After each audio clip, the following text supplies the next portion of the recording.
Greetings, my fellow knights. Tonight, we march with the legions of Rome to uncover the fate of the lost eagles. Tales of crushing defeats, desperate recoveries, and symbols that meant more than victory itself. But before you drift into comfort, I ask you as a fellow knight of these tales to like and subscribe, and in the comments, share what legends or histories you would have us explore next. Now, let us begin. Chapter 1. The Aquila and the Quiet Heart of a Legion. The Aquila stood as the principal emblem of Rome's legions, a single image that gathered identity, duty, and collective memory into one steady form. It took the shape of an eagle, usually gilded so that sunlight caught along its wings, and it rested on a pole gripped by trained hands. To soldiers, it meant the center of the unit's honor, the point around which they formed lines and took oaths. Commanders understood that its security set a tone for discipline and cohesion, and that its loss signaled more than a tactical setback. A lost eagle suggested a broken order, while a returned eagle implied a restored balance. The object remained firm and silent, yet it carried meaning into camp routines, into the calm of the headquarters, and into the quiet language of ceremony. The Aquila did not speak, but the clink of its fittings and the soft sheen of its metal said enough. Later defeats and recoveries would hinge on it, not because bronze controlled events, but because people gathered their resolve around clear signs. The story of Rome's lost and recovered eagles therefore began with what the emblem was, how it was held, and how its presence shaped ordinary habits.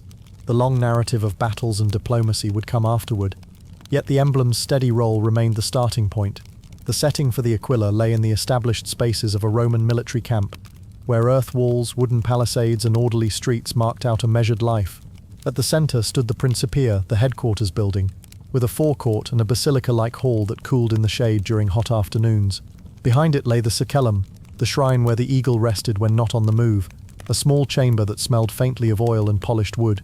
In winter rain drummed on the tile or leather above, and the quiet rustle of cloaks mixed with the soft sound of sandals on stone.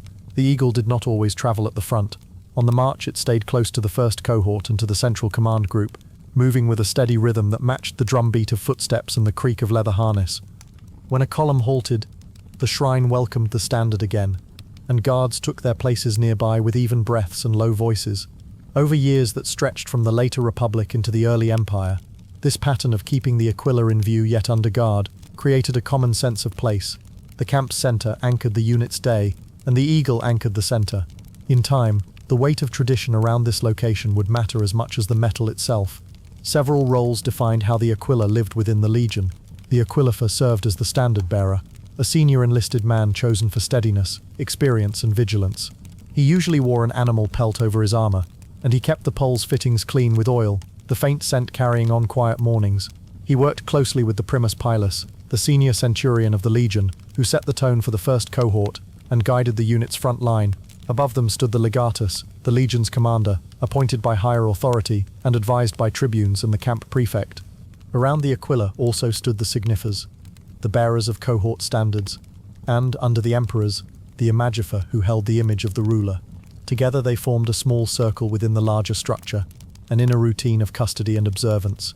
The Senate and people in Rome, distant yet attentive, expected that these men would keep the symbol safe. Religious officials outside the army maintained wider rights, but within the camp the responsibility lay with soldiers and their officers. The Aquilifer learnt the habits that guarded the pole both in quiet encampments and along unsettled roads. These relationships formed the web that sustained the emblem.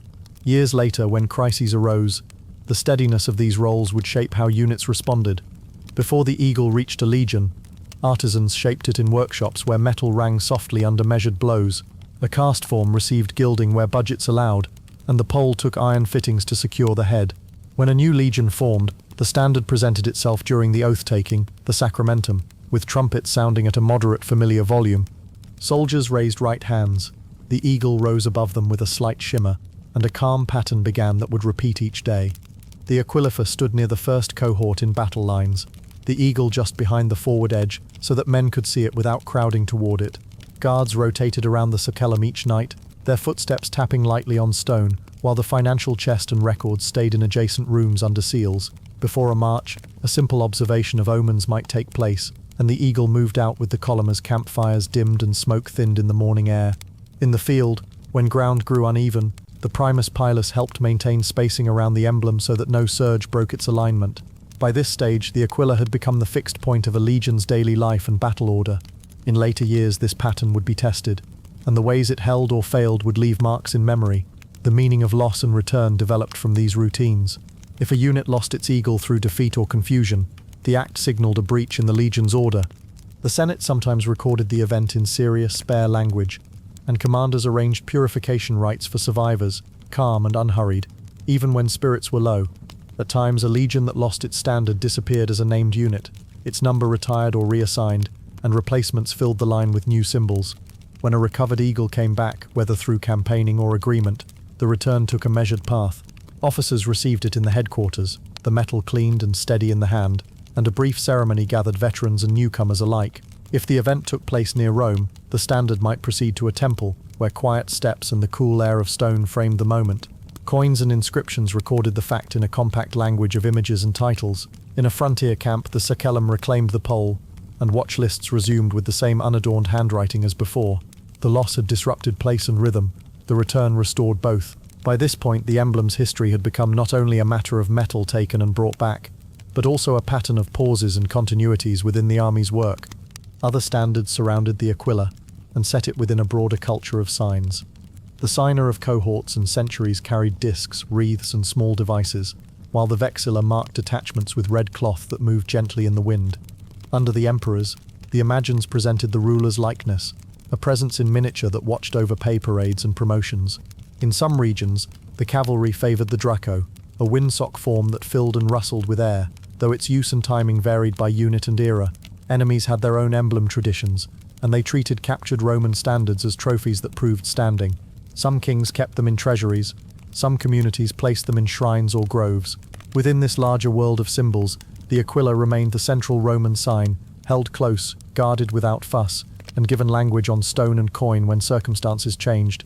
Later shifts in organization would refine the place of the eagle even further, narrowing the field of official emblems so that the single bird stood alone. The emblem's path through loss and recovery took shape against that background of ordered images and quiet routines, and the legion's heart continued to beat beneath the same calm wings. Chapter 2. Marius and the making of a single, guarded emblem. The reorganization associated with Gaius Marius gave the Aquila a singular place in the Roman legion. Ancient writers stated that he fixed the eagle as the one emblem of the legion, and moved other figures to lesser roles. In this telling, the legion no longer marched under a mix of animal signs, but gathered its identity around one bird fashioned in metal and carried by a designated bearer. The adjustment followed a period of strain and loss, and it aligned the symbol with new routines of training, movement, and camp life. The result was clarity. One emblem stood for the whole legion, and its safety became a common responsibility. With this came practical measures for where it rested, who watched it, and how it moved through danger. The gleam of the eagle in morning light across a line of helmets created a steady visual point, useful amid dust and noise. It was not a theatrical change, but a quiet shift in practice that drew attention to consistency and control. The exact moment this rule was first applied across all legions is not recorded. The decision ascribed to Marius, however, became a reference for later generations who repeated it as a settled custom. By the end of his commands, the single eagle had become a regular feature in the daily order of the army, a choice that would matter later when losses and recoveries gave the emblem added weight. The setting lay in the years after the defeat at Arausio, around the lower Rhone and the routes that led from Italy into Transalpine Gaul. Camps rose on dry ground above rivers, with ditch lines traced by surveyors and stakes driven in the cool of the evening. New levies gathered from towns and countryside, and veterans who had escaped the earlier defeat stood among them. Early autumn air carried the smell of damp earth and cut wood as work parties shaped ramparts and gateways. Mess tents filled with a low murmur, the sound of bowls set down on boards and the soft scrape of whetstones. In the following seasons, similar scenes repeated along the Po Plain, where supply roads met, and where drill fields lay in flat light under open sky. Each day followed a pattern: assembly, inspection of gear, marching practice, and building duties. The eagle's place in this routine became defined, and its presence was treated as a natural part of the order of the camp. The army spent weeks and months in this measured way before moving out to meet the northern peoples again.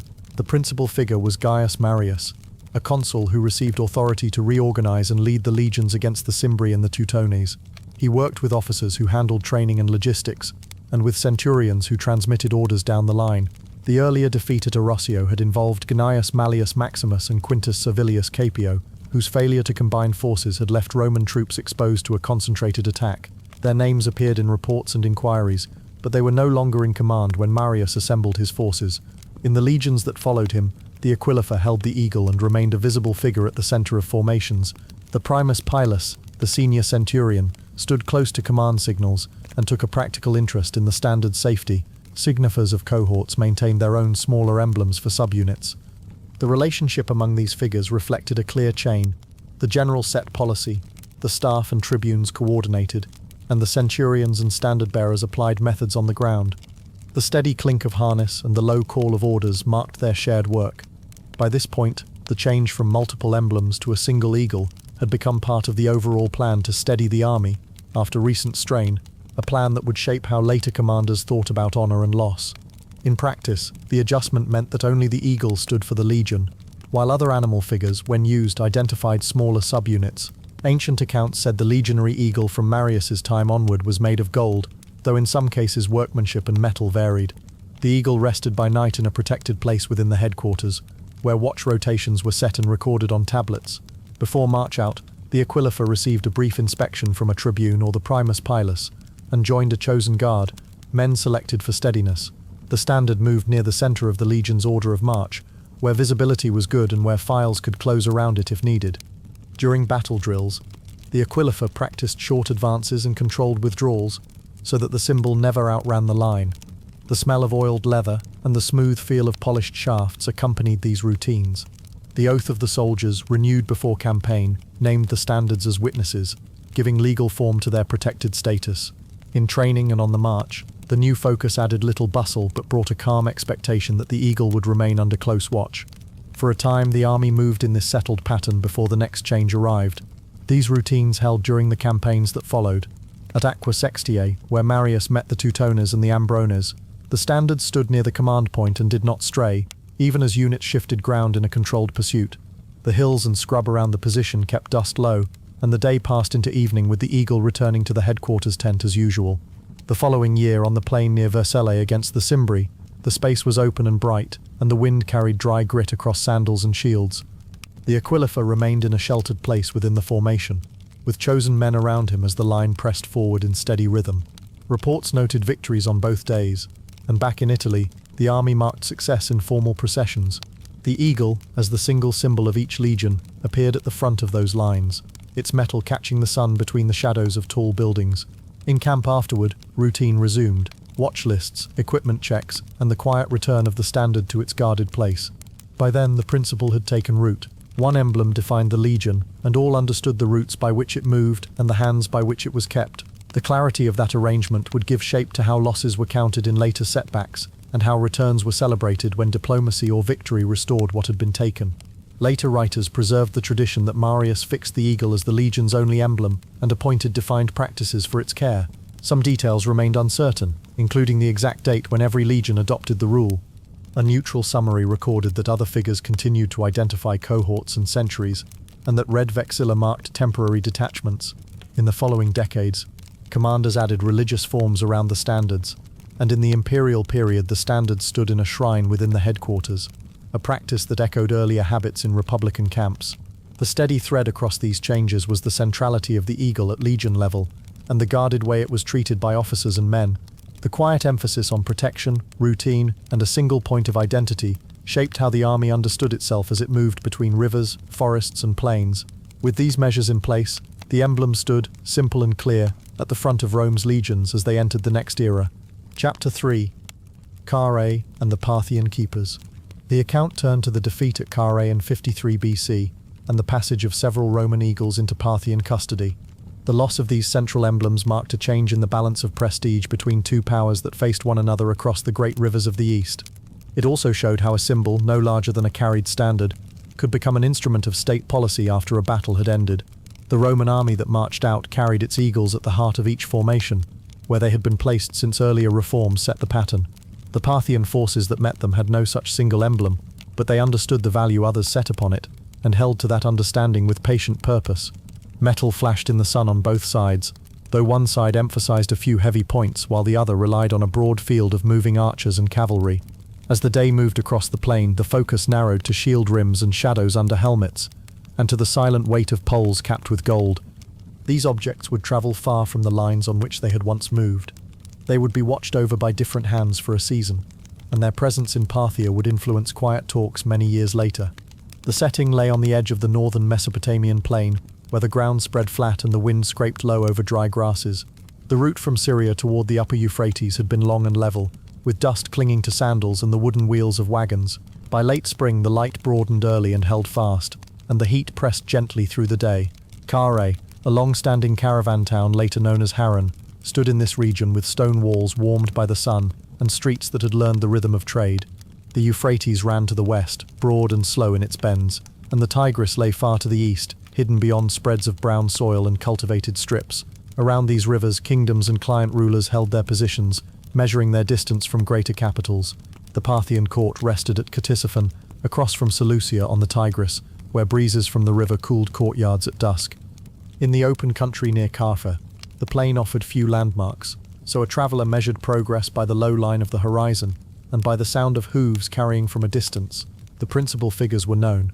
Marcus Licinius Crassus, the Roman triumvir and proconsul, commanded the expedition. Publius Crassus, his son, served under him with a body of cavalry. Gaius Cassius Longinus, a senior officer, oversaw supply and later guided survivors. On the Parthian side, Orodes II held the kingship, and a noble named Sharina led the field force that moved to meet the Romans. Artavaz II, the king of Armenia, had offered counsel and an alternative route through higher ground.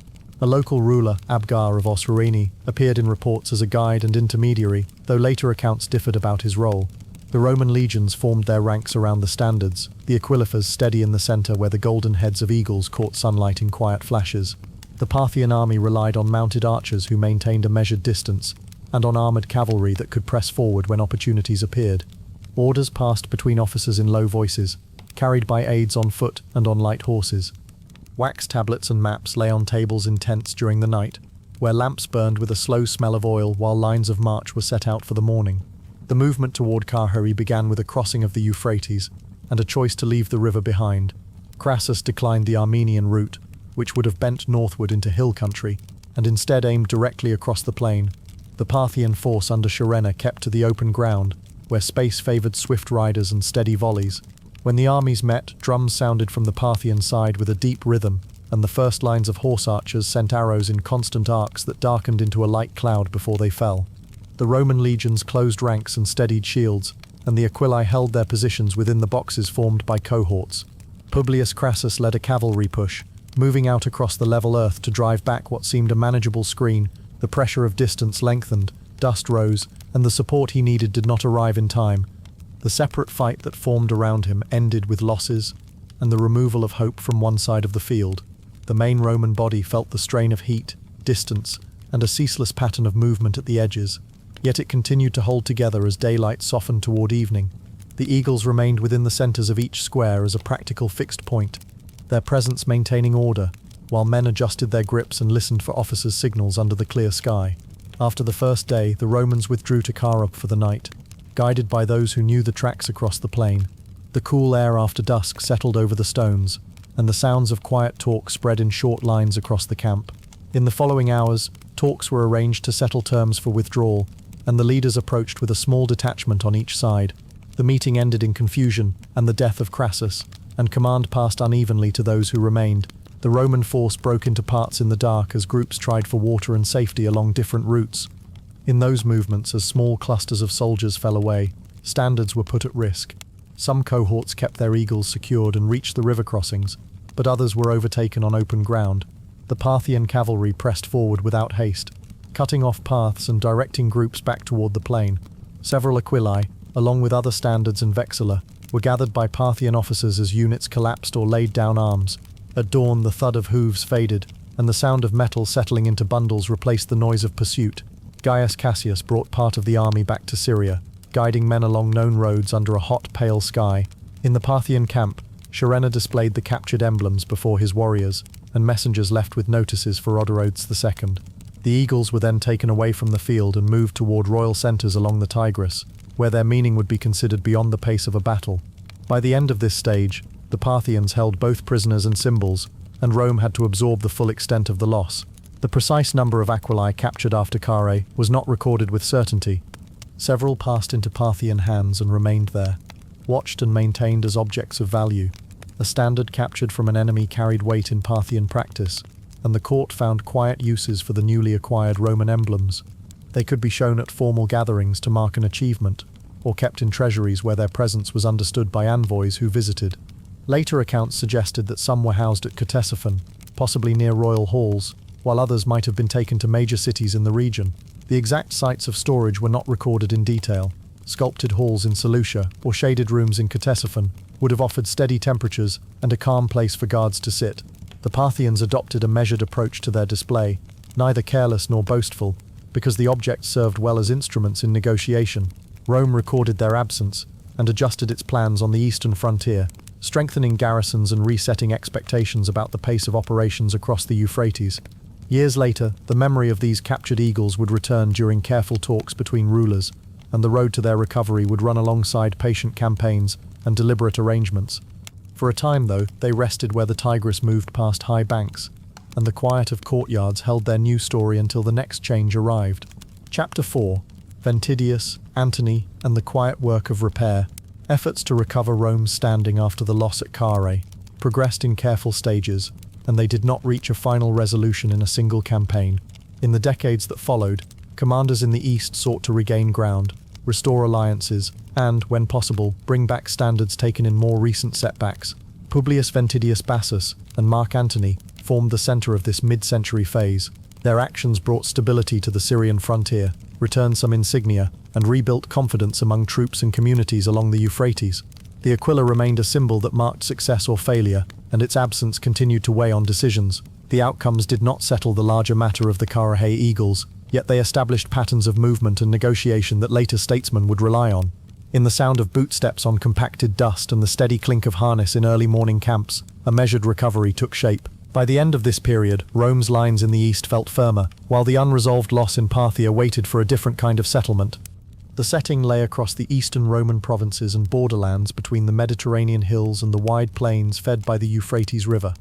The years around 40 to 36 BC framed most of the activity. Along the roads that linked Antioch, the Amanus passes, and the bridges near the river crossings, supply trains moved at a steady pace.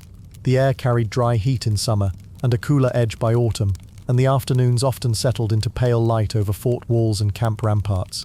Towns along the Orontes heard the measured calls of watchmen and the soft flow of water around moorings. Beyond the frontier lines, Parthian satrapies stretched out, with caravan paths crossing open country and low hills. The surface details of many smaller garrisons remained unrecorded, but patterns of marching, provisioning, and seasonal pauses followed a familiar rhythm.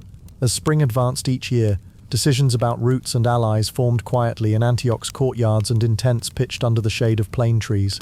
Through these steady preparations, the frontier began to hold a calmer shape. Two figures shaped these years. Publius Ventidius Bassus, an experienced officer who rose by steady service, held command as Mark Antony's legate in Syria.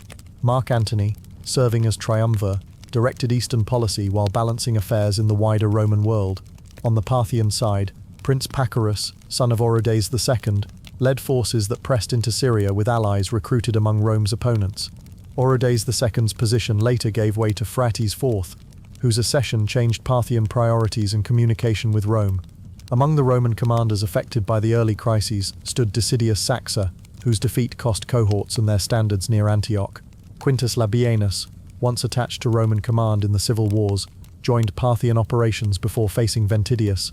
In the northern arc, Artavasdes II of Armenia alternated between Rome and Parthia, seeking security along mountain routes that felt cold at dawn and bright under midday sun. Each relationship carried weight. Ventidius answered to Antony and aimed to stabilize the frontier. Pacorus sought to extend influence into Syria with mobile forces. Artavasdes watched the balance and aligned himself to avoid isolation. By this stage, the memory of Carrhae lay behind every plan, quiet but present in councils and reports. The overall pattern shifted from emergency to restoration. The sequence of events began with a renewed Parthian push. Around 40 BC, Pacorus and Labienus moved into Syria, taking towns and scattering garrisons.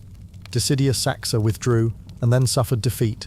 Eagles and cohort standards changed hands in the confusion. In Antioch's streets, shutters closed against dust while messengers moved between headquarters at a measured run. Ventidius arrived with reinforcements during the following season. He advanced along stable lines, choosing high ground and secure supply depots, and slowed the Parthian momentum. Near the mounting corridors by the Amanus, Labienus was forced back, captured, and put to death under formal authority. The Parthian detachments receded step by deliberate step. In 38 BC, on the slopes known as Mount Gindarus in Cerestica, Ventidius met Pacorus in a set-piece engagement. Parthian horse archers and cataphracts pressed forward, but the Roman formations held steady on the rising ground. The fighting passed through the heat of late day, and by evening Parthian formations withdrew in disorder. Pacorus fell in the retreat, a loss that quieted Parthian advance operations in Syria for a time.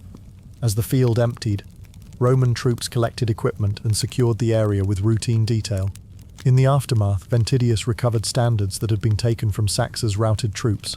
They were displayed as proof that the immediate reversals in Syria had been repaired. The eagles of Karahay, held deeper in Parthian possession, did not return with these trophies. Even so, the frontier garrisons felt the difference when watchfires burned undisturbed night after night. By now, local balance had shifted in Rome's favour, though the central grievance endured beyond the horizon. With the Syrian line steadied, Mark Antony moved to claim the strategic initiative. He organised a larger campaign to carry Roman arms beyond the river crossings and into the interior, selecting Media Atropatene as the first objective. He gathered supplies at Antioch and along the coast, while envoys secured cooperation from Artavasdes of Armenia and neighbouring client rulers.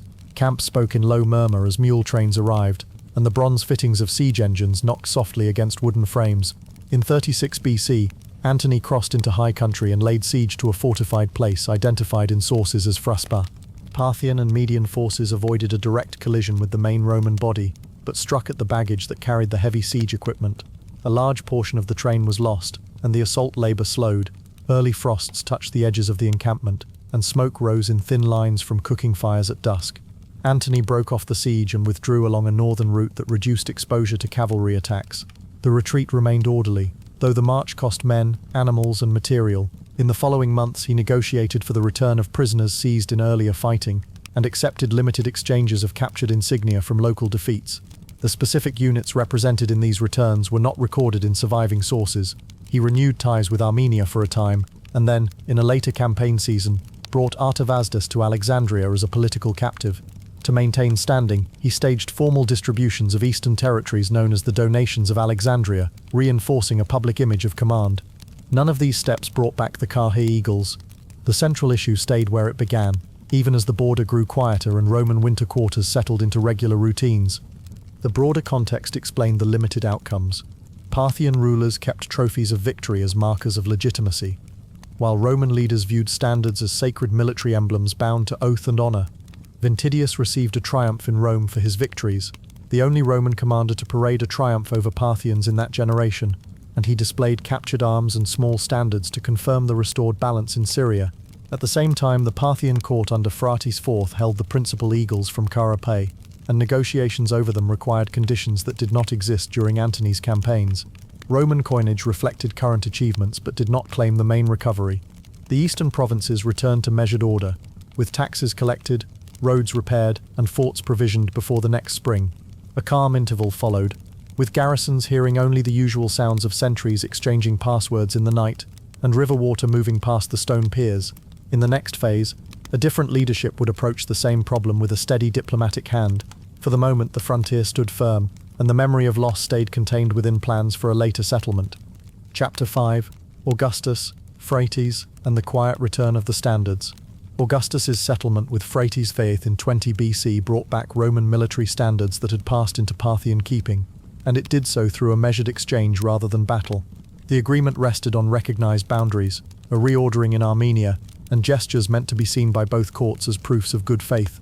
Roman writers later described it as a recovery of honor through restraint, and Augustus himself recorded that the standards were received without war. The eagles and other ensigns taken decades earlier returned to Roman hands, their surfaces restored and their presence folded back into civic ritual. In later years they were shown in the Temple of Mars Altor, where the bronze seemed steady in the cool shade and the memory of loss yielded to a sense of repair. The episode set a tone for the early Principate, where visible symbols and quietly staged ceremonies carried meaning alongside campaigns. It marked a turn from the unrest of late Republican contests toward a curated equilibrium. softening the edges of earlier defeats with orderly display. The settlement also carried a message to the legions on the frontier, where regular rhythms of watch and drill resumed under a clarified understanding with the Eastern power. By drawing prestige from resolution rather than conquest, the arrangement offered a path that would shape later responses when other standards went missing and were later found again. The setting lay along the Euphrates, where the river's slow current marked a practical line between Rome and Parthia, and across Armenia's uplands where mountain roads wound through cool passes. Summer dust rose from the roads of Syria as units shifted position, while courtyards in Antioch and other towns held small gatherings of envoys and clerks. Far to the west, in Rome, foundations of the Forum of Augustus took form in pale stone, and the future Temple of Mars altar began to rise in measured stages, its scaffolds casting thin shadows in the afternoon. Public spaces sounded with the mixed murmur of traders, petitioners and builders, while fountains gave a steady, low music in the heat. Between these places, messages moved in careful sequence, sealed and carried by messengers who knew the fixed stopping places and the preferred crossings. The physical spaces remained distinct, yet the exchange bound them together. A river island near the border served for discussions, and the Capitoline and Palatine in Rome framed the eventual display. Time settled into a steady pattern by early summer of 20 BC, with assemblies held in shade at midday and reported outcomes noted on tablets. On the ground, all seemed ordinary. Sentries paced, horses were watered, wax was melted for seals, yet each routine added weight to an agreement that would matter later, both for Eastern policy and for how Rome chose to tell its story at home. The principal figures were clear, and were introduced plainly.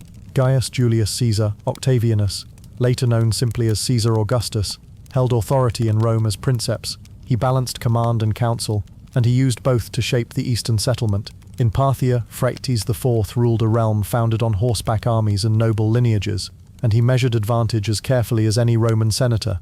Between them stood Tiberius, the stepson of Augustus, who was charged to steady Armenia and to present Roman resolve without inviting battle. Tiberius kept to the accepted etiquette of frontier meetings and remained within reach of Syria's legions. In Armenia, Tigranes III, backed by Rome, offered a familiar pattern of client kingship that stabilized the passes and eased the road between the Black Sea and the Euphrates crossings. Courtiers, advisors, and envoys in both capitals shaped messages before they were spoken. Marcus Vipsanius Agrippa, a trusted ally of Augustus, long acquainted with affairs in the East, lent experience to the general planning, even when not present at the final handover. Each role was defined without flourish. Augustus set the direction, Phraates gauged his risks, Tiberius held the line in the field, and Armenia's throne provided the hinge on which the larger understanding turned. Their relationships were formal but steady, and the exchange they arranged was intended to be seen as orderly, leaving room for future contact without the harshness of recent decades. The sequence of events moved step by step. In Armenia, a vacancy on the throne and the withdrawal of Parthian influence created an opening. Tiberius brought a Roman-backed claimant, Tigranes III, to the capital, and the installation proceeded with measured ceremony under the eyes of local nobles. The procession was simple. Riders, foot soldiers, and a small band of trumpets that sounded at a low volume in the high air. Southward, along the Euphrates, Roman camps adjusted their positions to show readiness without crossing the line. Watchfires were kept steady in the night wind, and cavalry patrols moved at a walking pace along the riverbank. Envoys from Phraates and representatives of Augustus met near the water, one conversation leading to the next with pauses for approvals. The gathering point for the transfer of the standards has not been preserved, so a neutral placeholder indicates the handover site. By late summer, the terms were settled. Armenia would remain within Rome's sphere, mutual respect would be observed at the river, and the standards taken from Roman legions in earlier years would be returned. Hostages from Parthia, including a royal son, came to Roman custody as a further assurance, while Rome recognized the legitimacy of Phraates' position in his own realm. The quiet pressure of readiness and the promise of stability worked together, a balance designed to persuade rather than compel. By this stage, the arrangement had turned from proposal to fact, and one of the most visible wounds of the late Republic began to close. The handover drew measured acknowledgement rather than celebration. Standards were uncrated and inspected under an awning, the gold and silver catching a tempered light, the poles showing careful repairs where needed. Roman officials recorded details in wax, and an officer touched each eagle's base to mark receipt. There was no parade on the frontier, only a tidy inventory, followed by the steady movement of carts towards Syrian ports where sea breezes cooled the decks. Back in Rome, coins appeared bearing the legend Signus Receptus, showing a Parthian figure offering a standard. The message reached the public in a form that could be held in the hand. the metal cool against the skin in morning markets. In time, Augustus had the recovery noted in his res gestae, stating plainly that he had recovered the standards without war. The eagles and other signa were placed first in a suitable sanctuary, and after the Forum of Augustus was completed, were displayed in the Temple of Mars Altor. Inside the finished temple, the light entered at a gentle angle. Marble floors felt cool even in summer, and a settled quiet surrounded the alcoves. The space linked the pledge Augustus had once made at Philippi to avenge a murder with the broader theme of making losses whole. Reliefs and statuary supported the same account. Order had returned, and the signs of Rome's legions stood where citizens could see them again. In that setting, a past defeat became part of a new structure of memory. By now, the pattern of measured recovery had taken shape, a model that would later guide Rome in different provinces when other losses required the same patient attention. The context of this agreement sat between literature, monument, and policy. Ancient writers such as Cassius Dio and Velleius Paterculus described the event in concise terms, while poets folded it into verses that connected the frontier with the city. The precise count of eagles returned was not recorded with complete uniformity, so a general description of multiple standards is used. The handover site was reported as near the Euphrates, though an exact location was not fixed in surviving sources, and a neutral note preserves that uncertainty. Alongside the temple, an honorific arch in the Forum of Augustus marked the Parthian settlement in sculpted scenes, compressing years of negotiation and shifting influence into a single, readable image. The temple itself had been vowed in a different moment, yet it functioned here as a place of restoration, bringing martial symbols into a civic calm. The arrangement with Phraates did not erase rivalry with Parthia, but it set a workable boundary and affirmed a habit of dealing that favored signal over shock. Over time, visitors stood under the portico, listening to the muted sounds of the city beyond, and looked on the standards that had once been far away across the river. The return from Phraates became a steady point in Augustan policy and memory, a quiet conclusion to a long thread begun at Carrhae, and a preface to later recoveries that would unfold on calmer or rougher terms. Chapter 6. Varus in the Forest and the Quieting of the Rhine. AD 9 marked a shift in Rome's frontier story, when 3 legions moving through the wooded country east of the Rhine were broken, and their eagles taken. The event became known as the Loss in the Teutoburg forest, a name later attached to a broader region of hills and marshy passes. The account concerned the commander Publius Quinctilius Varus, the legion 17, 18, and 19, and the coalition led by Arminius of the Cherusi. The loss of the eagles mattered, because the Aquila served as the legion's embodied honor, a focus for identity and oath. The disappearance of 3 at once became a rare and sober fact in Rome's record. In the months that followed, commanders along the Rhine made careful adjustments rather than wide gestures. The frontier paused, assessed, and held steady. The tone of policy changed from confident reach to guarded maintenance, a difference carried in quiet orders, tightened marches, and reinforced depots. The story unfolded gradually, with small decisions taken in rain-darkened woods shaping a larger settlement along the river. The sound of dripping branches and the soft thud of wet earth under marching feet formed the background to these changes. While in Rome, the news arrived in measured reports and council discussions. The setting lay in northwestern Germania, among low ridges and dense stands of beech and pine between the Ems and the Weser. Roman surveyors had begun to mark crossings and clear road lines, but much of the country remained a patchwork of tracks, meadows, and bog edges.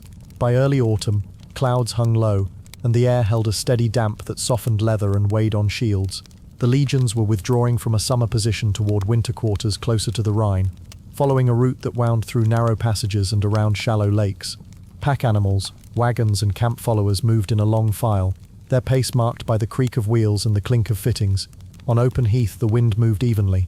Under canopy, sound gathered and then faded. Scholars have offered differing reconstructions of the march and its exact course. The precise track and the full sequence of encampments remain uncertain. The principal figures were a small group whose relations had formed over years of service and negotiation. Publius Quinctilius Varus, a former governor of Syria and a trusted administrator of Augustus, held command in the newly organized Trans-Rhine territory. He sought to set up structures familiar to Roman governance, including census arrangements and judicial circuits. Arminius, a Cheruscan noble who had served as an auxiliary commander and held Roman citizenship, knew Roman practice from within. He moved easily in Varus's councils, spoke Latin, and had earned equestrian standing. Segestes, another Cheruscan leader, favored close ties to Rome and urged caution about Arminius's intentions. Varus heard this warning, but did not alter his plan. The 3 legions carried their eagles with the protected dignity given to the Aquilifers. who stood within the first cohorts and were watched by chosen guards. Along the Rhine, Tiberius, the experienced stepson of Augustus, had years of prior command in Germania and Gaul, and stood ready to respond when needed. In Rome, Augustus oversaw reports and adjusted commands with steady care. The ties among these figures, and the trust given or withheld, guided what followed. Later officers would act within the framework set by their choices. The sequence began with reports of a local disturbance that asked for Varus's presence. Arminius offered guidance through the forested tracks toward the supposed trouble, and Varus accepted, seeking to resolve matters before the autumn weather deepened. As the column moved into narrower paths, the line stretched. Rain fell steadily, turning clearings into slick ground and ditches into runnels. Skirmishing pressure built along the flanks as trees broke sightlines and muted signals. When the troops halted, they cut timber and raised simple ramparts for a night camp, their fires low under dripping branches. The next day the march continued, the wagons slowing the pace. Arminius left on the pretext of gathering allied contingents and did not return. Attacks pressed closer. Defensive efforts held for a time along small embankments and at the edge of marshy ground, but the terrain favored those who knew its turns. Varus died, and command among the survivors shifted to officers who aimed for open country and a fortified post. One group reached the stronghold at Aliso, where a Roman garrison maintained stores and walls, and held out long enough to slip through to the Rhine. Amid the scattered formations, the eagles became points of stand. One was taken early, another was concealed, and later found by the enemy. A third was carried until the final resistance failed. By the end of these days, 3 legions were gone. Their emblems had passed into enemy keeping, and the Roman presence east of the Rhine had contracted to a few isolated posts. The outcome unfolded in measured stages. The first signals reached the Rhine forts, where commanders secured bridges and gathered the remaining units.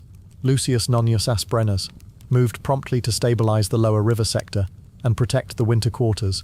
Survivors arrived over days and weeks, bringing partial lists, fragments of equipment, and news told in careful detail. On the Germanic side, the coalition celebrated locally and placed trophies in shrines. In the following year, Tiberius returned to the frontier in person.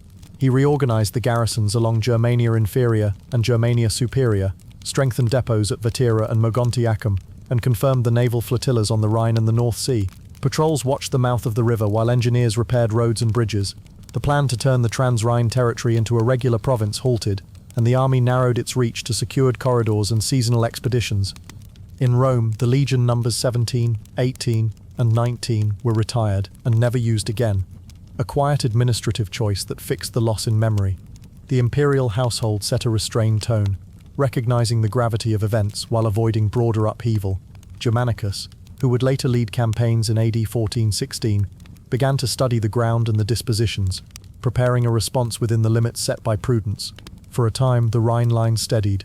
Watchfires showed along the embankments, oars beat a slow rhythm against the current, and the routine of sentries and signal horns returned to its cadence. Later accounts shaped how the event was understood. Valesa Paterculus, who served under Tiberius, wrote in a loyal and concise manner about the recovery and stabilization. Cassius Dio, writing much later, described the terrain and the sequence with literary flair, while Tacitus, in his annals, revisited the ground during Germanicus's campaigns and recorded the burial of bones and the recovery of 2 eagles. The precise tally of auxiliary cohorts present with Varus is unknown. The exact locations of all night camps and the full list of tribal participants are not confirmed.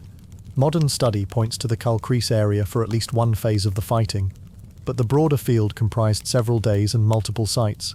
In the Germanic lands, the figure of Arminius entered later cultural memory, while in Roman practice the episode lived on in formal rites, in administrative roles, and in decisions about the frontier. The loss of the 3 eagles set an open task for future commanders. In the years ahead, 2 would be recovered under Germanicus, and the last would return under Claudius. But in AD 9 the immediate result was a quiet tightening along the Rhine. The river towns continued their daily order, the granaries filled for winter, and the frontier settled to its guarded calm. Chapter 7. Germanicus on the Rhine and the calm return of 2 standards. Germanicus's campaigns between AD 14 and AD 16 formed a deliberate effort to steady Rome's Rhine frontier, to honor those lost in the Teutoburg disaster, and to retrieve the legionary eagles carried off in that defeat. The operations unfolded as a series of careful marches, river movements, and seasonally timed incursions that reflected familiar Roman methods adapted to forests and wetlands. 2 of the 3 missing standards were brought back during these years. Their recovery sat alongside other measured aims, securing alliances among nearby communities, disciplining the legions after unrest, and mapping routes that made later movement more predictable. Each goal fitted into the larger pattern of Rome's preference for routine and symbol, the field camps laid out with quiet regularity, the watch schedules repeated, the standards kept close to the command tents. As the army advanced and withdrew with the seasons, the sounds stayed steady, oars dipping in slow rhythm along backwaters, leather harness creaking on damp mornings, and over time the frontier regained a familiar cadence. The return of the Eagles did not come from a single sudden success. It came from repeated contacts, escorted negotiations, and controlled violence that left room for talk once the immediate movement ended. A small ceremony at a riverbank could matter as much as a set-piece encounter, when the object was a standard rather than a district. The same calm approach that handled the daily distribution of grain guided the choice of where to turn, when to halt, and whose word to accept about a hidden shrine or an old battlefield. The setting stretched from the permanent camps along the Rhine to the wooded interior that ran toward the Weser. The riverline gave Rome its base, winter quarters at places like Veterae and Mogontiacum, timber bridges over narrower channels, and supply depots set behind embankments that kept out quiet floodwater. Westward lay the paved roads of Gaul. Eastward, unpaved tracks disappeared into oak and fir where damp air held the smell of resin and leaf mold. In late summer, when the light lay longer in the clearings, patrols moved with the insects humming at the edges of marsh pools, and by early autumn the first mists gathered low over meadow grass. The army used the waterways as corridors, edging along the Rhine and then into tributaries like the Lippe, and when needed, rounding the Frisian coast by sea to reach the estuaries of the Ems or the Weser. The shoreline there was level and pale, with shallow bars and a slow surf that spread a constant hiss at night. In the interior, travel alternated between hard, sandy ground and stretches of peat and water where wagons sank unless boards were set down. Forest paths narrowed under branches that dripped after light rain, tapping on helmets as files pressed through. The camps, when raised beyond the river, followed the same plan each time, and the way the evening smoke rose straight or bent told the centurions how the night wind would carry sound. The terrain shaped the pace as much as any order, and the pace in turn shaped what could be held after each march. The principal figure was Germanicus Julius Caesar, adopted into the Julian line and appointed to command the army of the Rhine by Tiberius, who had become princeps after the death of Augustus. Germanicus held a reputation for approachability within the ranks, which helped him in the months after Augustus's passing, when the legions had to be steadied. Tiberius, cautious and experienced, set limits and watched results from Rome, while confirming supplies and honours. On the opposing side stood Arminius of the Cherusei, the organiser of the ambush that had destroyed Varus's forces, and still a focal point for scattered groups east of the river. Between them stood other German leaders whose alignments shifted, among them Segestes, who favoured Rome and later came under Roman protection. Aulus Caecina Severus, an older and practised legate, shared high command in the field. Lucius Stertinius directed detachments with a quiet competence. Publius Vitellius and Gaius Silius handled separate columns or sectors as required. The Aquilifers who guarded each eagle remained steady presences, distinctive in their wolfskin caps and careful habits, even when an eagle was only spoken about rather than present in the line. Informants from the Chorti, Bructeri, Marsi, and Chatti moved in and out of camps, exchanging signs by the edge of the palisade in the cool dawn. Each figure's role fit into a restrained arrangement. Emperor, commander, legates, allied leaders, scouts, and standard-bearers working within rhythms that turned on fixed signals. The measured beat of the cornu, and the bronze glint of insignia in filtered light. The first year, AD 14, asked for internal control and limited outward movement. The Rhine legions had rebelled after the news from Rome, and Germanicus resolved their demands with a mix of concessions and authority, returning the units to quiet ranks and regular watchwords. Then came an autumn march against the Marsi, timed to short nights and morning fog, when fires from Roman camp kitchens flickered low and steady while patrols slid out past wet grasses. The following season, in AD 15, Germanicus expanded the scope. Columns moved along the Lippe, while another line operated farther south. Caecina handled a withdrawal over roadway planks set in marshy ground, a route the soldiers called the Long Bridges, guiding the column back with shields stacked and wagons close, the timbers creaking under slow wheels. Germanicus led parties to the ground where Varus's legions had fallen. Bones lay in sparse patches, and armour showed through the soil in islands of rust. The soldiers built a mound and set markers, and the air was still enough that the low voices of those reciting names travelled across the slope. Around the same time, Stertinius forced the Bructeri to scatter and received the surrender of one of the lost eagles. The standard came back wrapped and clean, its pole replaced, its eagle head polished until the features returned under the late-day light. The return was recorded quietly, and it rejoined the guarded place near headquarters where sentries paced on soft earth. By then, the legions had re-established an even progress. March, encamp, probe, return. One symbol had come home, and the army's pattern felt familiar again for a while. In AD 16, the effort continued with fuller strength. Germanicus marched toward the Weser and fought near a plain called Idistaviso, using open ground on a river bend to let Roman units deploy in clear order while Allied cohorts held the flanks. The day moved with steady calls and the distant splash of waterfowl lifting from the reeds. After that action, another engagement followed near an earthwork known as the Angravarian boundary. The army's engineers marked lanes through low scrub, and the troops pressed forward by measured files. Prisoners were taken in both encounters, and through them and through Allied guides, paths to caches and cult places were found. In the course of these movements, a second eagle was recovered by a detachment after a negotiated handover from a group that had guarded it since the years after Varus. The location was recorded in official notes without elaborate detail. The standard's return matched the first in restraint, the cloth covering damp with dew, the metal cooling under a grey morning. When the season ended, Germanicus brought a large part of his force back by sea along the Frisian shore. A storm disrupted the fleet, and broken timbers washed up where the tide ran shallow. But the army reassembled along the Rhine's banks and verified the return of the men and the equipment. Germanicus raised a mound and set trophies to mark the discipline displayed and the ground won. Tiberius, concerned with the limits of distant advances, called for consolidation. The recall did not erase the patrol lanes that had been learned or the alliances that had settled into place. It kept them as elements to be used without pressing further. At this point, 2 eagles were again in Roman hands, and a quieter line held from the sea to the hills.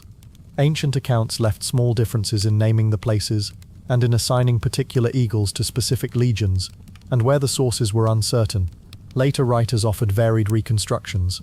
The core elements remained consistent. 2 standards taken with Varus were recovered during Germanicus's command, one during Stertinius's operations against the Bructeri, and one following the campaign that reached the Weser. The burials at the old battlefield and the formal setting up of mounds and trophies were presented as acts of restoration as much as of victory. The tone was steady in the records: careful marching tables, lists of allied groups and surrendered hostages, inventories of vessels repaired after the coastal storm, and entries noting the custody of a returned eagle. In Rome, the value of such returns was understood through established forms. Standards were displayed to select audiences, and sometimes carried in processions, and the memory of their loss and recovery became part of how the frontier was described to those who never saw the forests or heard the slow wash of the North Sea tide. The decisions taken here shaped later practice. Keep the river bases strong, use the seas and estuaries when they offered safer travel, accept gains that fit within supply, rather than draw new lines too far into the interior. One standard still lay beyond reach, and a later generation would attend to it in its own time. For now, the 2 retrieved emblems rested under steady watch, and the camps on the Rhine settled into an unhurried routine once more. Chapter 8. Claudius, the Chauci, and a quiet frontier. The later recovery of the final eagle, lost in the Teutoburg disaster, belonged to the steady years of the Emperor Tiberius's successor, when the Roman state treated the Rhine and the North Sea coast as places for order rather than ambition. The remaining standard had eluded the search during Germanicus's campaigns and continued to rest beyond the river line, a symbol quietly missing from the sequence of restored emblems. Under the reign of Tiberius Claudius Caesar, the record noted a measured operation and an official acknowledgement that the last gap had been closed.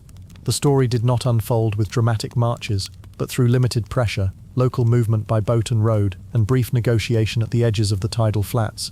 The empire's administrative habits had matured by then, and the return of the emblem fitted into routines of custody, procession, and storage that had been established for decades. A calm sense of completion surrounded it, as if a ledger line had been balanced after a long delay. The air along the northern frontier often carried a faint salt scent, and in that grey light the gilded surfaces of a standard would have looked muted rather than bright.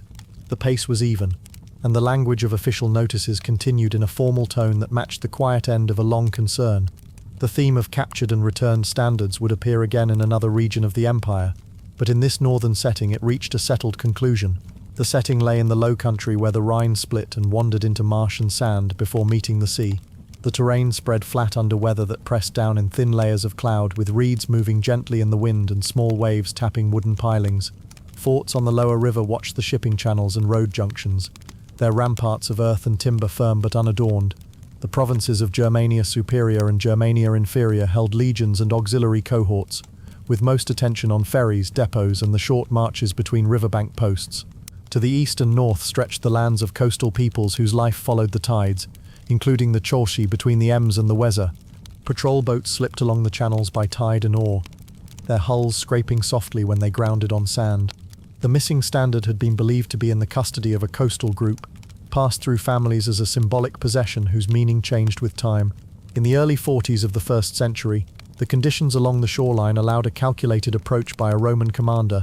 Quiet maps on wax tablets showed creeks like threads, and the open water beyond them gave a steady dull shine under the sky. The coastal wind built and fell without hurry, and the camps smelled of wet wood and wool cloaks drying near braziers. The frontier lived in these sounds and textures while paperwork moved calmly along the administrative chain. The principal figures were clear and few. Claudius, who had come to power after his nephew's death, valued order and routine, and tended to favour measured gains over risky ventures. A Roman commander named Gabinius Secundus served on the Lower Rhine and led the operation that brought the last Teutoburg eagle back into Roman hands.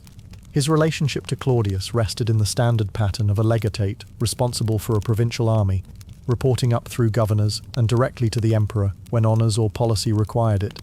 The coastal group involved in the episode were the Cholchi, whose settlements spread across the tidal flats and low ridges, accustomed to shallow draft craft and shifting channels. The legions on the Rhine included long-standing units with experienced aquiliphers, men who understood both the symbolic and practical care of the standard's bronze and pole. The administration also brought forward Gnaeus Domitius Corbuclo a few years later to regularize the coast. A commander known for discipline and patient works, he would become important in the east in later years, but on the northern frontier his name appeared in notes about roads, canals, and quiet demands for order. Across the river, auxiliary cohorts recruited from the Batavians helped with rivercraft and bridging, their local knowledge used with care. The chain of people and places in this story was short. An emperor who preferred stability, a legate in the field, a coastal community with a Roman emblem, and the garrisons that would receive and safeguard it once returned. The daily signals in the fort sounded low and regular, like a drum marking time on a calm parade ground. The sequence of events began with a limited movement against the Cholchi, under the oversight of Gabinius Secundus. The campaign did not push far inland. It followed the natural lines of water at the edge of the land, moving by barge and boat when the tide permitted, and by foot along the firmer margins in between. The soldiers built compact camps from turf and timber, their fires giving off a low crackle in the damp air. Pressure and negotiation proceeded together, with detachments showing presence while envoys met and spoke in measured tones through interpreters familiar with both sides' terms. The standard had likely been held for 3 decades, its cloth replaced many times or entirely gone, its metal eagle maintained as a prized object with a meaning that had settled into local legend. The Roman sources recorded that the standard, described as one of those lost with Publius Quinctilius Varus, returned to Roman hands in this window, and that Gabinius Secundus received triumphal honours for the recovery. The operation remained brief. Boats drew back down the channels when the tide ran hard, and the sounds of oars dipping in a slow rhythm marked the withdrawals. The file of soldiers on the embankment kept a steady pace, shields moving softly against their shoulders. By the end, the practical task that had lingered since the reign of Tiberius had been finished in Claudius's time. The frontier itself changed little in those days, but a small, long-open matter had been resolved, a choice that would influence later policy about how far to press beyond the river. The movement of the recovered eagle back through the Roman system followed familiar steps. It would have been carried under guard to the nearest secure base and examined by officers who kept records of such items, noting condition and provenance. From there it travelled upstream in careful stages on a boat or wagon, depending on water and road, before making its way to the custody of the central authorities. The route and ceremony of its final presentation were not recorded in detail. It likely joined other recovered standards in a state sanctuary in Rome, where quiet rituals honoured the emblem without display beyond what was customary. Claudius treated the event as a settled matter, and kept his attention on a stable frontier. When Corbulo took charge along the coast a few years later, he stiffened discipline, improved posts, and, upon receiving orders not to expand beyond the established line, turned his energy to works that made life more secure. A canal known later as the Fossa Corbulonis, cut across low ground to connect waterways and ease supply. Roads and causeways were maintained. Signal towers stood at measured intervals. The coast accepted Roman clients and routine levies. The sound of hammers in workshops joined the river's steady wash against pilings, and the smell of pine pitch and clay drifted from shipyards and tile kilns. The legions drilled without hurry, and auxiliary riders patrolled the banks in small groups. By this point, the loss that had begun in a forest decades earlier had been formally closed, and the army returned to the quiet tasks of maintenance, training and watchfulness. The emphasis had shifted from retrieval to care, a direction that would shape how later commanders thought about distant commitments. The sources left some points unclear. The exact place where the standard changed hands was not precisely recorded, and different accounts offered brief notes rather than full descriptions.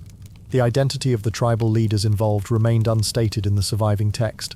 What remained consistent was the attribution to Gabinius Secundus under the reign of Claudius, and the award of triumphal regalia in recognition of the recovery. In the northern provinces, the broader effect was felt less in ceremony than in routine.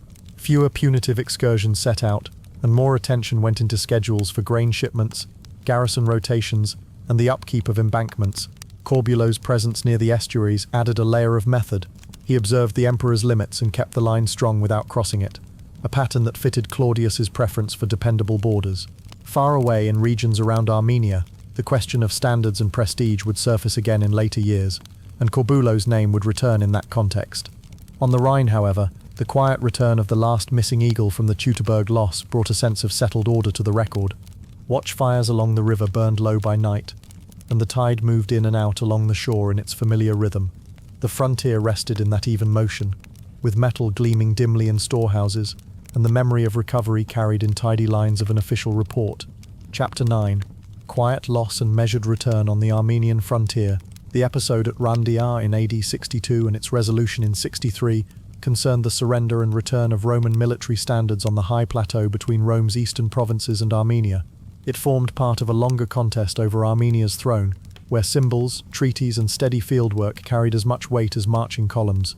The standards, accepted as tokens of military standing, became bargaining pieces during a compact that tested command structures and habits of discipline. Their brief passage into non-Roman hands, followed by a negotiated restoration, reflected a restrained pattern that had already appeared in other Roman dealings with Eastern powers. The air of the story remained level: loss, adjustment, parity, and a deliberate settlement. The focus stayed on routines, camps aligned on dry ground, watchwords exchanged in low voices, and legions moving along edges of snow, while the protagonists measured distance and time before making decisions. The eventual return of the standards did not spring from dramatic reversal, but from a careful arrangement of authority and acknowledgement between Rome and Parthia, using Armenia as the field where both sides could step back without abandoning their claims. By the end, the memory of brief humiliation had been folded into a broader peace. While the standards again rested in Roman camps, the metal cold to the touch under a thin mountain wind. The setting lay across the uplands that rose east of Cappadocia and north of Syria, where Armenia stretched in valleys cut by rivers and dark slopes. Winters came early, and frost lingered on the grass by dawn, making footsteps crunch at the edges of camp streets. Roads crossed ridges and followed watercourses such as the Arsenias, passing through narrow defiles where sound carried in a muted way, so a single signal horn seemed to hover over distant stones. Randia stood in this landscape, a position marked by gentle ground suitable for a fortified camp and an outlying ridge that looked down toward the river. Its location offered access to both Roman lines from Cappadocia and Parthian routes from the east, which mattered when envoys rode in with cloaks brushed by sleet and horses breathing steam. To the south, Syria held depots and stable winter quarters, where stores were stacked under tiled roofs and the scent of olive oil mixed with dry timber. To the west, Cappadocia furnished new troops, still learning the rhythm of marches and the quiet gestures of veteran centurions who paced sentry lines. Across these spaces, the wind carried dust in the dry months and fine snow in early winter, softening edges of stone, flattening the noise of carts, and making routines measured rather than hurried. In this broad terrain, a year's turn often decided outcomes more than a single day's charge. The principal figures whose decisions shaped Randia were clear. Nero, emperor since AD 54, directed policy from Rome and relied on experienced commanders in the east to manage the frontier. Gnomius Domitius Corbulo, a seasoned general stationed in Syria, had already built a reputation for strict discipline and steady operations. Lucius Cassenius Paetus, appointed to command in Cappadocia, held responsibility for the army that would march into Armenia in 62. On the Parthian side, Vologases Aphi balanced pressure and caution from his capital, while his brother Tiridaltes served as the claimant to the Armenian throne. Tigranes VI, installed earlier with Roman support, remained a figure whose tenure had been brief and increasingly uncertain once Parthian forces pressed the frontier. Between these actors, Lines of communication ran along roads and through winter camps, with messengers dismounting in courtyards where the smell of damp wool and oiled leather stayed in the air. Orders moved in wax tablets and careful summaries, and replies returned with a steady creak of saddle and harness. Command had been divided between Corbulo and Paetus, a division that introduced overlapping responsibilities and delayed coordination. Their relationship remained formal and functional, but the distance between Syria and Cappadocia meant that timing, rather than intention, would shape what followed. That alignment of authority would matter when one side sought a negotiated outcome. Before Rhandaea, Corbulo had completed an earlier sequence of operations in AD 5860 that secured the main Armenian cities and placed Tigranes VI on the throne. He had advanced across passes and established camps with ditches cut in frozen soil, then withdrew to Syria when Rome adjusted the balance of its commands. In AD 6162, Vologases I made a sustained effort to reinstate his brother Tiridates in Armenia, displacing Tigranes and inviting Rome to choose between renewed expedition or settlement. Nero assigned Paetus to lead the campaign from Cappadocia, while Corbulo maintained the Syrian line and kept his legions ready. Paetus pressed forward with 2 legions and auxiliaries, well supplied but moving late in the season. Snow fell on tent ropes and softened the edges of turf ramparts, while the sound of mattocks carried in the crisp air. At Rabendaia, his force took a position that became vulnerable when coordinated support did not arrive in time. Encirclement, restricted foraging, and fatigue led to a negotiated capitulation with Tiridates' forces, which included the surrender of standards as guarantors of the compact, and the withdrawal of the Romans from Armenian ground. The standards, lifted from poles that glinted faintly, even in overcast light, passed into non-Roman hands as symbols of compliance. By that point, advantage in Armenia rested with Tiridates, while Roman authority narrowed to promises conveyed in formal terms, a situation that invited a measured response rather than haste. In AD 63, Nero restored unified command to Corbulo for the Eastern Theatre. Corbulo assembled legions from Syria and nearby provinces, and moved with methodical care, marching early in the day, spacing columns, and laying out camps with exact lines. Supply trains followed with a soft clatter of wooden wheels, and smiths' hammers sounded lightly as fittings were checked at dusk. Envoys from Tiridates came and went, riding between the ordered Roman camp and the Armenian lines where fires burned low against the wind. The negotiations reached a shape that both sides could accept. Tiridates would hold the Armenian throne by acknowledgement from Rome, travelling to receive a diadem from Nero at a later date, while Roman formations would not install another client king. In return, the standard surrendered in 62 would be given back as part of the settlement, along with arrangements on hostages and the reoccupation of certain positions. The meeting point was set near Rhandaea. Camps stood opposite each other across a small river, pickets in place, with horses quiet under grey blankets and the sound of water steady over stones. The handover took place in an ordered line, the standards raised once more among Roman ranks and held upright as men watched in calm silence. The mood was restrained. By the end of the season, both armies had withdrawn, and the plateau returned to its usual winter quiet. The ground had shifted from loss to balance, and the symbols of service had returned to the same hands that guarded them before. Writers differed on the precise nature of the standards surrendered at Rhandaea, and a neutral account did not specify their exact form. The core detail remained clear. Tokens of Roman military honour passed to the other side in 62 and were restored by compact in 63. Coins and inscriptions later marked the agreement, presenting Armenia as recognised and peaceful, under a framework that favoured mutual acknowledgement. Tiridates' formal journey to Rome followed in a later year, bringing the ceremony that the settlement had anticipated, while the Eastern legions kept their routines along the frontier roads. In the memory of soldiers, Rhandaea's handover settled into the same quiet place as other recoveries, where the metal of a standard felt smooth in a gloved hand, and the weight at the shoulder strap steadied with familiar pull. The larger story of Rome's control and image would continue beyond Armenia, yet the measured exchange at Rhandaea showed how symbols could travel in one season and return in the next, leaving the plateau calm under a pale sky. Chapter 10. Trajan's Dacian Wars, and the quiet fixing of symbols in stone and coin. The close of the story rested on how Rome linked battlefield recovery with public memory under Emperor Trajan. The Dacian campaigns brought the return of captured symbols alongside the creation of monuments and coins that organized those returns into a clear narrative. The eagle as a sign of the legion remained the quiet focus behind these acts, present in scenes of march, council and surrender. Earlier losses on the Danube frontier, including the fall of a legion and the seizure of its principal emblem under Domitian, still weighed on those who counted Rome's honours. Trajan's victories did not only expand provincial borders, they also restored objects that had come to stand for steadiness after disturbance. The outcomes were set into stone reliefs, repeated in coins, and circulated in ceremonies that brought calm ritual to the memory of conflict.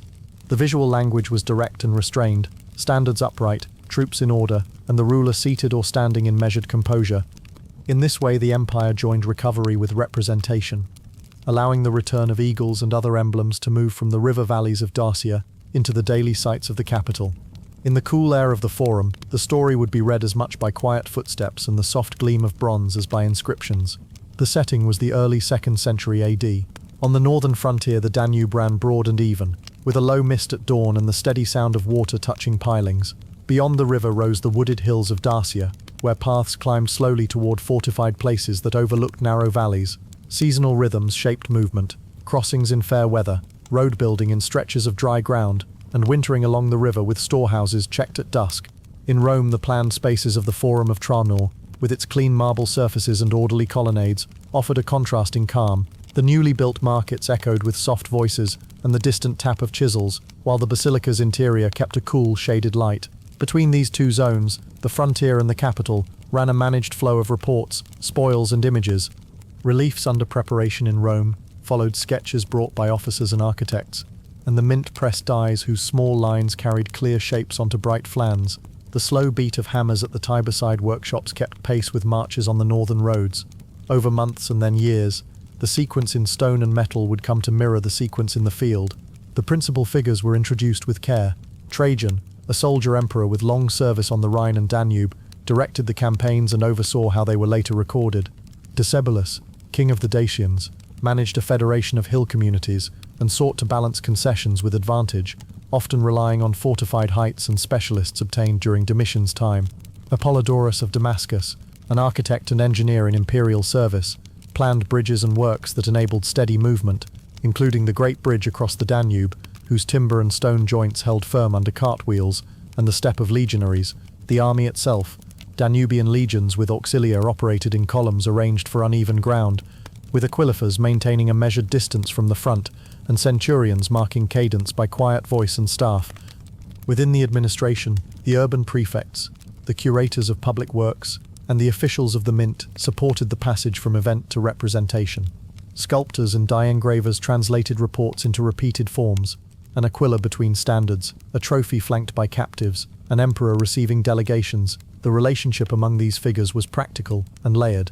Trajan set direction, commanders executed plans with professional steadiness, and civic specialists turned outcomes into a civic record. The earlier reign of Domitian, marked by a serious defeat in which a legion under Cornelius Fuscus lost its eagle, formed a background that remained present in quiet references. The progress of events followed a simple structure. In the years 101, 102, Trajan moved forces across the Danube along prepared crossings and new bridgeworks. The first campaign pressed into Dacian territory by known routes, with stops at water sources and road stations that kept the columns supplied. Fighting near Tepe pushed the Dacians back toward their interior fortresses, and agreements followed with terms for hostages. Engineers returned, and war machines accounted for. The arrangement brought a pause, with forts repaired on both banks of the river, and signals kept at dusk on the ridgelines. Over the next seasons, pressure returned as Decebalus sought to adjust the earlier settlement. Trajan readied a second crossing, and a measured advance into the heartland of the Dacian strongholds. In these movements, Roman parties recorded sites where earlier Roman equipment had been stored or displayed by the enemy, a cataloguing that would matter once the larger centres yielded. The choice to have architects and artists close to the campaigning forces, making notes on devices, uniforms and the handling of standards, created a basis for later reliefs that would show the eagles steady and upright. By then, a loss from an earlier reign had been framed as a problem to be calmly repaired. The Second War in 105-106 reached the central Dacian fortifications around Sarmizegetusa. Roman troops worked in stages, cutting access, securing water lines, and marking the progress with earthworks and quiet watchfires at night. The defences fell in order, and the royal residence complex with its storage spaces and workshops came under Roman control. Decebalus did not survive the final pursuit, and organised resistance ended with the dismantling of the hill forts. Spoils were collected and registered. Items taken from earlier wars were counted among the returns, including Roman equipment long held in Dacian hands. Contemporary accounts did not list each object by unit. A later tradition held that captured standards were among the recovered pieces. The administrative routine that followed was steady. Transport downriver, inscriptions prepared, coin issues drafted, and relief scenes composed to connect the recovered symbols with the creation of the new province. When Trajan celebrated his victory, he received the title Dacicus, and the narrative joined conquest with restoration. On Trajan's column in Rome, aquilifers appeared in several scenes, their eagles gleaming above ranks that moved evenly along timbered bridges and over graded ramps. Some coins repeated familiar arrangements, paired standards with an aquila, a trophy between two shields, a small captive seated in profile, designs that echoed the impression of order regained. In the cool shade of the forum porticos, the marble carried these calm images while the distant ring of the mint continued. The wider context placed these acts within a long habit of Roman public memory. Augustus had stabilized the meaning of returned emblems in one generation, and later rulers drew on that pattern as they handled fresh events. Trajan's settlement in Dacia, and the likely recovery of symbols taken in Domitian's time, fitted the older story into a newer frontier. The monuments in Rome above all the column and the forum complex organized the sequence so that viewers could follow a clear path from preparation to return, from disorder to arrangement. The arch at Beneventum, the public inscriptions along the Danube, and the provincial coinage extended the pattern outward, so that the same signs met soldiers and citizens in many places. Hadrian and the Antonine emperors maintained the forms in their art, standards remained upright markers of collective steadiness, and the aquila kept its place as the calm heart of a legion. By this point, the connection between recovered emblems and a measured idea of rule had been established. The empire continued in this manner, with stone and bronze holding the memory, while daily routines in the city and the provinces went on in their usual rhythm. In time, the story of lost and recovered eagles settled into Rome's image of itself, a quiet line that ran through reliefs, coins, and the recollection of ordered processions across wide streets and along the river's edge. And so, dear knight, our tale of Rome's lost eagles comes to an end. May your rest be calm, your dreams steady as the march of legions, and until our next story, ride onward beneath the stars. Good night.